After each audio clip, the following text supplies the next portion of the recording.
कितनी जोर की बारिश हो रही है। 2 दिनों से यह बारिश तो रुकने का नाम ही नहीं ले रही है।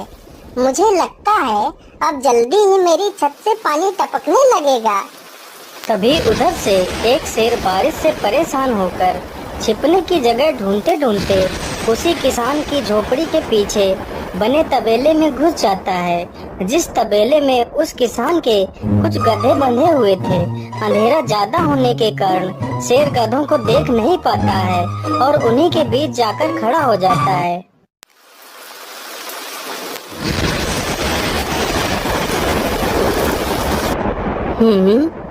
यहाँ से तो किसी मनुष्य की आवाज आ रही है। चलो चुपचाप बैठा रहता हूँ, जैसे ही यह आदमी मेरे करीब आएगा मैं इसे खा लूँगा। हाय हाय हाय, यह बारिश कब रुकेगी? ऊपर से यह टपका भी आ गया। अब मैं क्या करूँ? इस टपके से कैसे बचूं?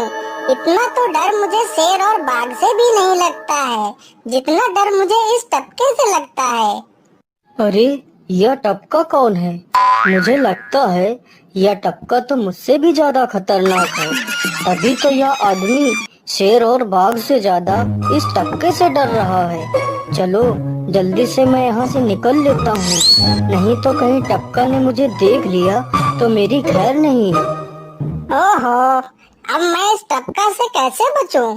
चलो जल्दी से मैं अपनी मौसी के घर चला जाता हूँ।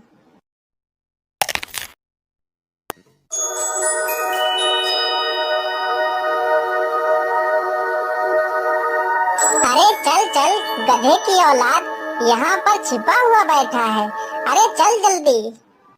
अरे ये क्या, जिसका डर था वही हुआ। यह टपका तो मुझ पर हावी हो गया।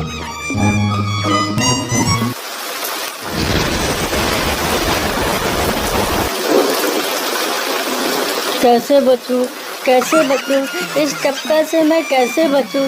हे भगवान मेरी सहायता करो, मुझे इस टपका से बचाओ। मैं आज के बाद किसी प्राणी को नहीं मारूंगा। मैं मांसाहार छोड़ के शाकाहारी बन जाऊंगा। भगवान मेरी रक्षा करो। शेर को दौड़ते दौड़ते रात से सुबह हो जाती है।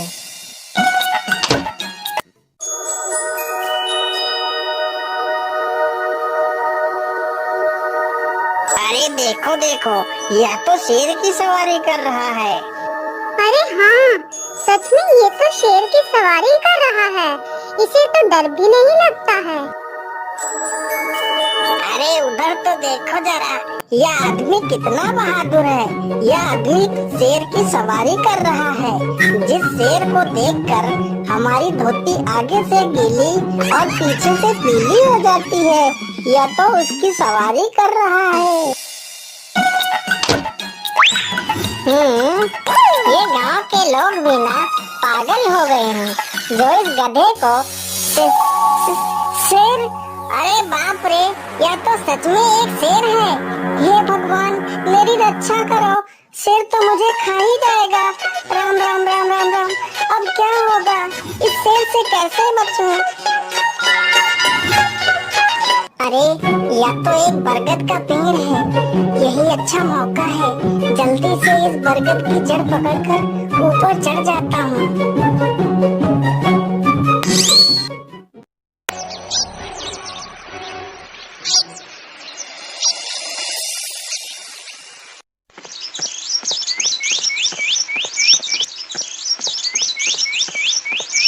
अरे शेर भैया, तुम इतनी जोर जोर से भागते हुए कहाँ जा रहे हो?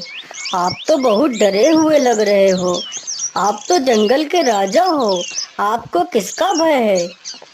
टपका, वो टपका मेरी जान के पीछे पड़ा है। अरे शेर भैया, जरा मुझे बताओ वो टपका है कहाँ? अरे भालू भैया, वो टपका मेरी पीठ से उतरकर उस बरगद के पेड़ पर चढ़ गया है। उसने मुझे रात भर खूब दौड़ाया है। वो तो भगवान का शुक्र है कि मैं जिंदा बच गया। चलो शेर भैया, मुझे उस टपके के पास ले चलो, जरा मैं भी तो देखूं आखिर ये टपका है कौन। अरे नहीं भालू भाई, बड़ी मुश्किल से तो मेरी जान बची है। मैं अपनी जान फिर जोखिम में नहीं डालूंगा। तुम्हें जाना है तो जाओ। अच्छा अच्छा, ठीक है शेर भाई, तुम यहीं रुको। मैं अभी बरगद के पेड़ पर देख कर आता हूँ। आखिर ये टपका है कौन? जाओ जाओ बच्चू, जब वो टपका तुम्हारे ऊपर हावी होगा तो पता चलेगा। अरे कहाँ है यह टपका जिसने राजा जी की हवा टाइट कर दी? चलो इस पेड़ पर चढ़कर देखता हूँ। अरे बाप रे बाप, शेर क्या अकेला कम था, जो ये भालू भी आ गया।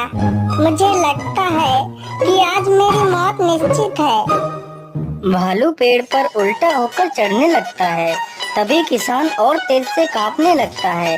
कांपने की वजह से किसान के हाथ से छड़ी छूट जाती है और उल्टा होकर चढ़ रहे भालू के पिछवाड़े पर जा लगती है। भालू धड़ाम से जमीन पर गिरता है।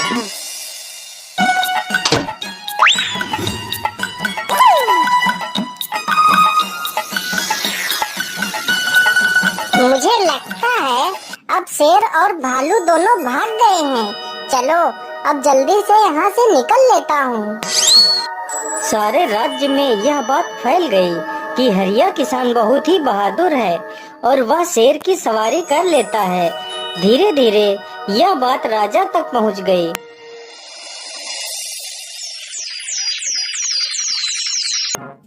महाराज, क्यों न हम पड़ोस के गांव से हरिया किसान को बुलवा लेते हैं। वह बहुत ही बहादुर है। उसके बहादुरी के चर्चे तो पूरे राज्य में हैं। मुझे पूरा विश्वास है वह इस काम को जरूर कर सकता है। वह इस दुष्ट शेर को जरूर पकड़ लेगा। सैनिकों, हरिया किसान को आदर पूर्वक हमारे दरबार में पेश किया जाए। महाराज, आपने हमें याद किया। बताइए क्या बात है। मालिक, हमसे कोई भूल हो गई क्या मालिक? नहीं नहीं हरिया, तुमसे कोई गलती नहीं हुई है। यह कुछ लोग पड़ोस के गांव से आए हैं। इनका कहना है कि इनके गांव में कोई दुष्ट शेर आ गया है जो इनके पशुओं को उठाकर ले जाता है और उन्हें मारकर खा जाता है। हमने तुम्हारी बहादुरी के बहुत सारे किस्से सुने हैं। तुम बहुत ही बहादुर हो, इसलिए मैं तुम्हें उस शेर को पकड़ने की ये जिम्मेदारी सौंपता हूँ। अरे बाप रे बाप, उस बार तो मैं शेर के हाथों बच गया था, लेकिन इस बार मैं नहीं बचूंगा। अगर मैंने महाराज को सच सच बता दिया तो झूठ बोलने के जुर्म में मुझे फांसी पर ही चढ़ा देंगे। अरे हरिया, तुम मन ही मन क्या बड़बड़ा रहे हो? कुछ नहीं महाराज, कुछ नहीं। मैं सोच रहा था कि मैं शेर को कैसे पकड़ूं। ये लो हरिया, कुछ स्वर्ण मुद्राएं रख लो, ये तुम्हारे काम आएंगे। क्या करूं, कैसे पकड़ूं उस शेर को? ये महाराज ने भी मुझे कैसी दुविधा में डाल दिया है। क्या करूं, क्या करूं? हाँ, मिल गया। फिर हरिया बाजार से एक रस्सी और एक जाल तथा एक बकरी खरीद कर लाता है। चलो जल्दी से, मैं यहाँ पर एक गड्ढा खोद देता हूँ।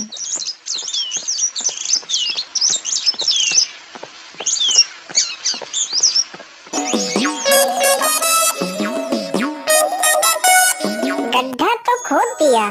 चलो अब जल्दी से इस बकरी को रस्सी से बांध देता हूँ। हरिया ने बकरी को रस्सी से बांधकर गड्ढे में खड़ा कर दिया और जाल को लेकर पेड़ की डाल पर बैठ जाता है। थोड़ी ही देर बाद जब बकरी को भूख लगती है तो वह चिल्लाने लगती है। अरे, यह तो बकरी के चिल्लाने की आवाज है, लेकिन यह आवाज आ कहां से रही है? आसपास तो कोई नहीं दिख रहा है। मुझे लगता है यह आवाज उस पेड़ के पास से आ रही है। चलो चलकर देखता हूँ।